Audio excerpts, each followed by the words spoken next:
So hi guys, welcome back to my channel and I'm back again with another video, and this video is again part of my coding interview series, and the topic of this video is a very easy level question of Leetcode, and the problem statement is best time to buy and sell stock.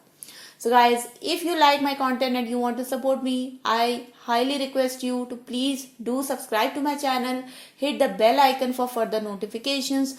Also guys, please do like this video, share this video with your friends, and let's all learn together.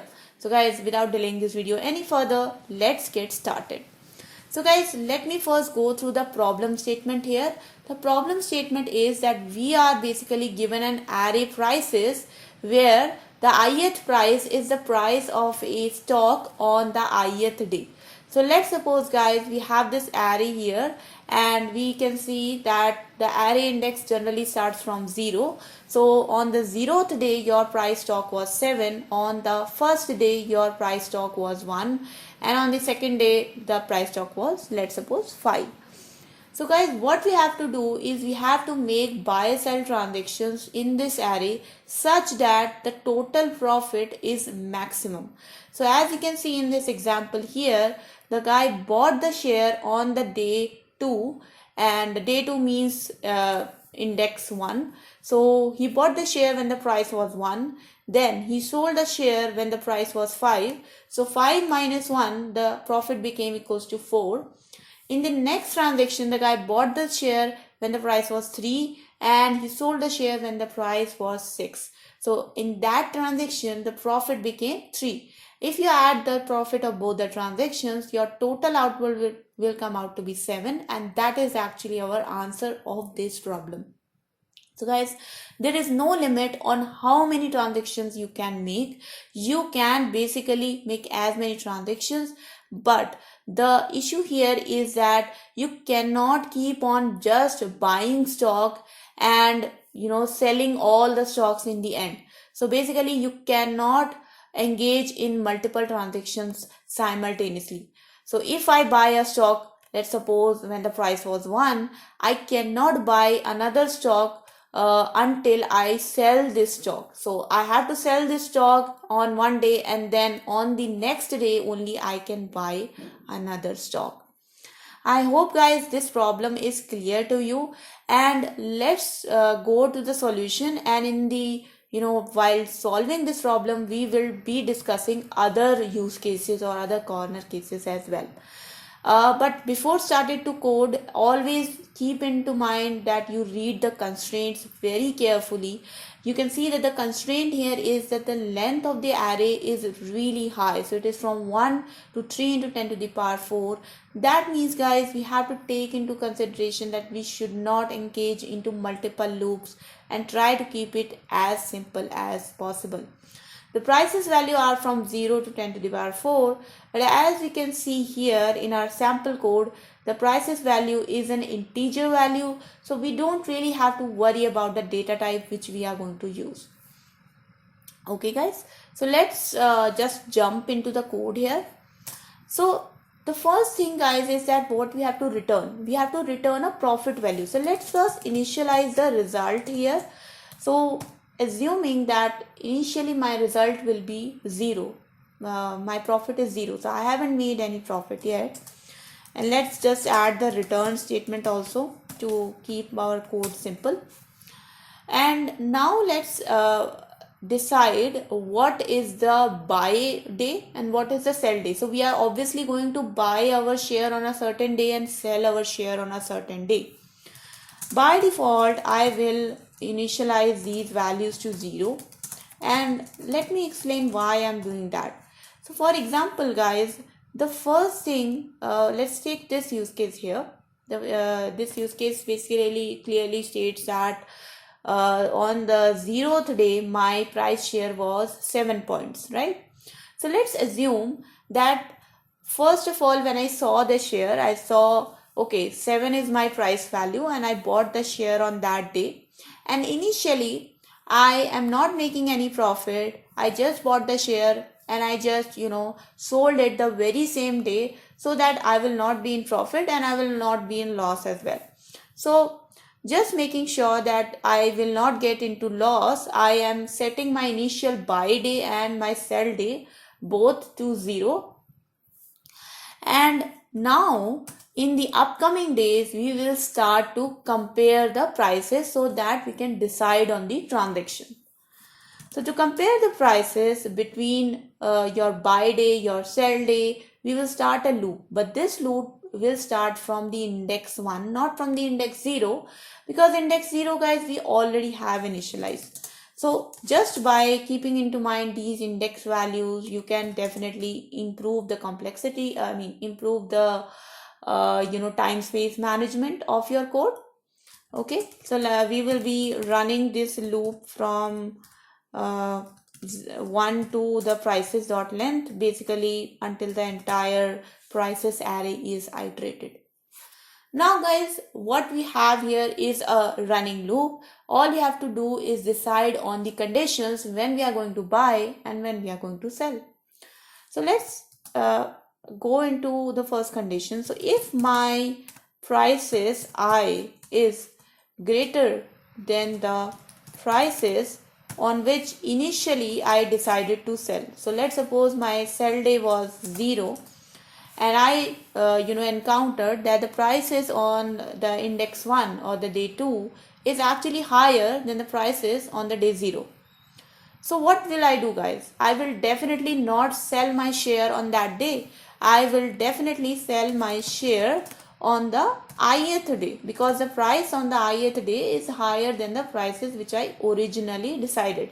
So in this case, I will just set my sell day to I. Okay, let's go to the else part. Now guys, what happens is that fine, I was at a situation when my price was low. Now I encountered a price is I and my price is higher, so I changed my sell day to the ith day. And then came another day when my price was not actually higher, it was equal or it was lower than the price on which I originally decided to sell. That means if my selling price was, let's suppose, 6 and the next price I encountered in my array was 3. So if I again execute this same statement, my selling price will actually get lower, and I don't want that. So in that case, we will come into this else part, and here we will decide that okay, if the next price, if the ith price is lesser than your selling price, do not sell it on that day. Sell it at the original selling day you decided. And how we will make that, guys? We are going to simply sell it by making out the difference between the buy day and the sell day. So let's suppose my original sell day had some price of, let's suppose, 6, and my original buy day was having a price of, let's suppose, 3. So I will simply make a difference between 6 and 3, and that is how I will actually make out my profit.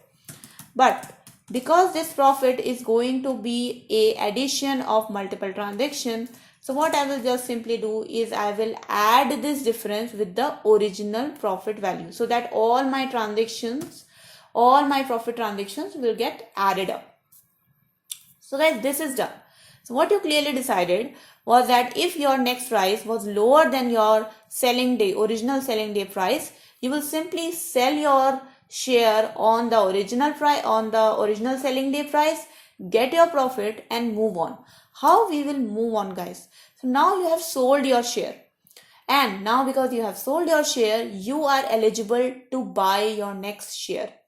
But on what day you will buy your next share? So definitely, because now your next day value, your ith day price is lower than the original selling price, so that's a good time to buy, right? Because now your price share is lower. So what we will simply do is we will set our buy day to I.